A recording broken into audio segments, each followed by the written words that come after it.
Hi ಎಲ್ಲರಿಗೂ. ಇವತ್ತಿನ ವಿಡಿಯೋದಾಗ cold coffee ಹೆಂಗೆ ಮಾಡೋದು ಅಂತಂದು ತೋರಿಸ್ಕೊಡ್ತೀನಿ. ಬರ್ರಿ ಫಸ್ಟ್ ಇದಕ್ಕೆ ಏನೇನು ಬೇಕು ಅಂತ ನೋಡ್ಕೊಳ್ಳೋಣ. ನಾನಿಲ್ಲಿ ಒಂದು ಗ್ಲಾಸ್ ಹಾಲು, ಒಂದು ಡೈರಿ ಮಿಲ್ಕ್ ಚಾಕ್ಲೇಟ್, ಅರ್ಧ ಬಟ್ಲ ಸಕ್ಕರೆ ಮತ್ತು 1 ಸ್ಪೂನ್ ಕಾಫಿ ಪುಡಿ ತೊಗೊಂಡಿನಿ.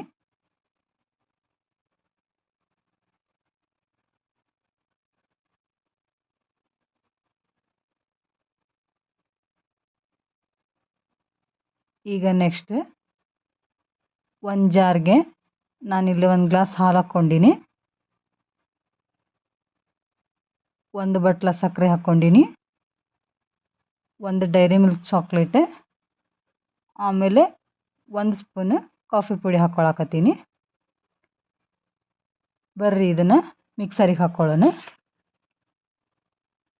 ಇದನ್ನು ಅಟ್ಲೀಸ್ಟ್ ಒಂದು 5 ಮಿನಿಟ್ಸ್ ಆದರೆ ಮಿಕ್ಸರಿಗೆ ಮಿಕ್ಸಿ ಮಾಡ್ಕೋಬೇಕು. ಇದೊಂಥರ ಕ್ರೀಮಿ ಟೆಕ್ಸ್ಚರ್ ಬರಬೇಕು, ಅಲ್ಲಿವರೆಗೂ ಮಿಕ್ಸಿ ಮಾಡ್ಕೋಬೇಕು.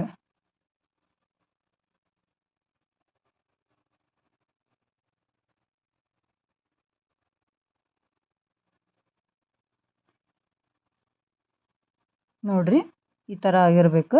ಹಿಂಗಾದ್ರೆ ಇದು ಆಗೈತೆ ಅಂತಂದು ಅರ್ಥ. ಈಗ ನಾನು ಇದನ್ನು ಒಂದು ಗ್ಲಾಸಿಗೆ ಹಾಕ್ಕೊಳಕತ್ತೀನಿ. ಈಗ ಇದನ್ನು ಒಂದು 15ರಿಂದ 20 ನಿಮಿಷ ಫ್ರಿಜ್ ಒಳಗೆ ಇಡಬೇಕು. ಇದು ಕೋಲ್ಡ್ ಆದ್ರೆ ಕುಡಿಯೋಕೆ ಮಸ್ತ್ ಇರುತ್ತೆ.